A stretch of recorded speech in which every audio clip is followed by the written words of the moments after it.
Kevin De Bruyne, of course, forced off with that injury in the second half of the Champions League final. He tweeted on Sunday, "Hi guys, just got back from the hospital.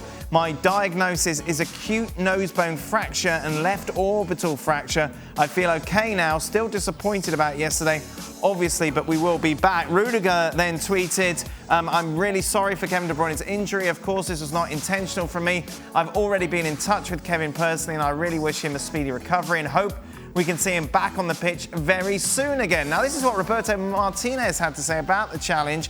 "When you look at the replay, there's no clash of heads. He's properly leaving the shoulder against Kevin, but that leaves a sour taste because Rudiger's holding his head.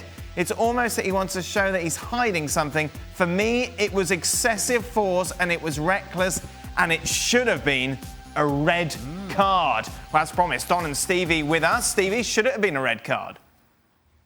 No. Hold on, let me guess. Is Martinez his manager by any chance with Belgium? Oh, yes, he is. That's the reason he's saying it's a red card. No other reason at all. It's not a red card. It's a yellow card. What Rudiger did, I've done it 1,000 times. I've had many others.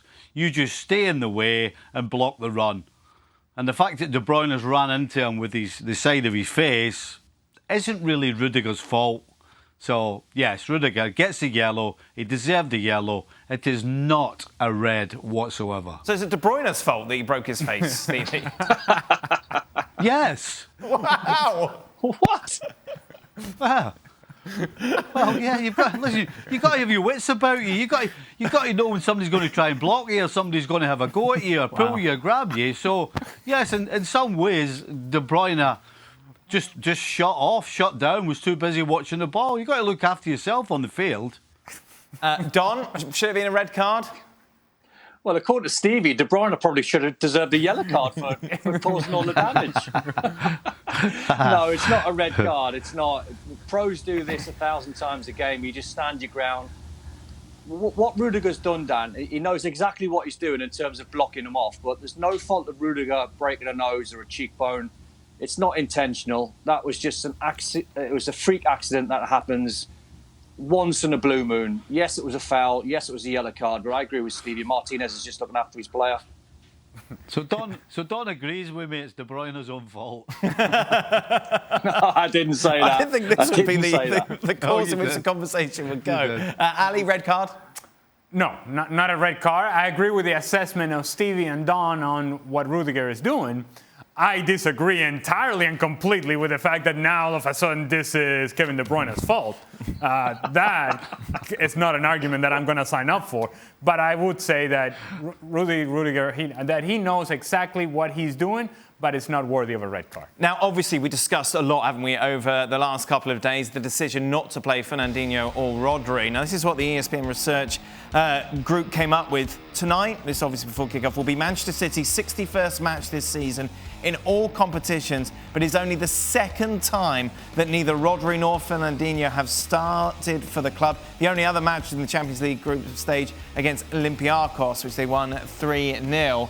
Belgium journalist Christophe Terreur tweeting out the Manchester City midfield versus Chelsea in the Tuchel age played two holding midfielders in the semi-final. That was Rodri and Fernandinho. One in the Premier League, that was just Rodri, and then none in the Champions League final.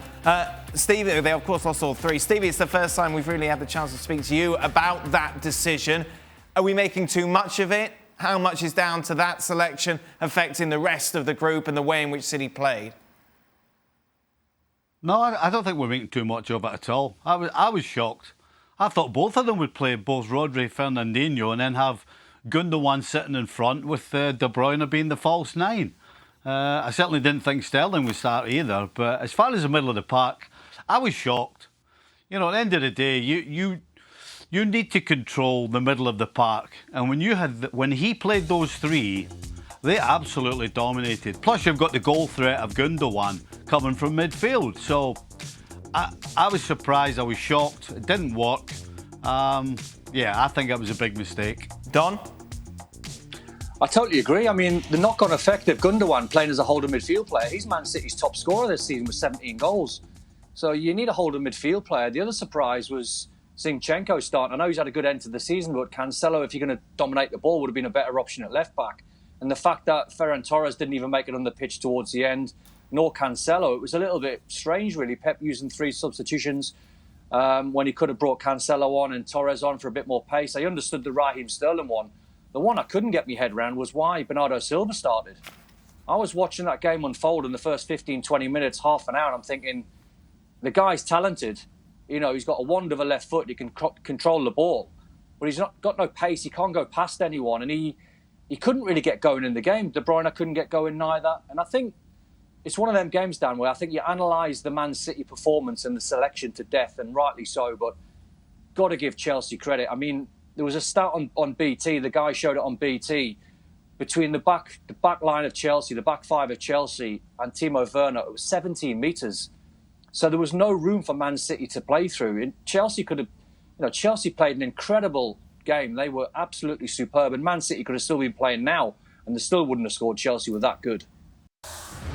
Thanks so much for watching ESPN on YouTube. And for more sports highlights and analysis, be sure to download the ESPN app. And for premium content and live streaming, subscribe to ESPN Plus.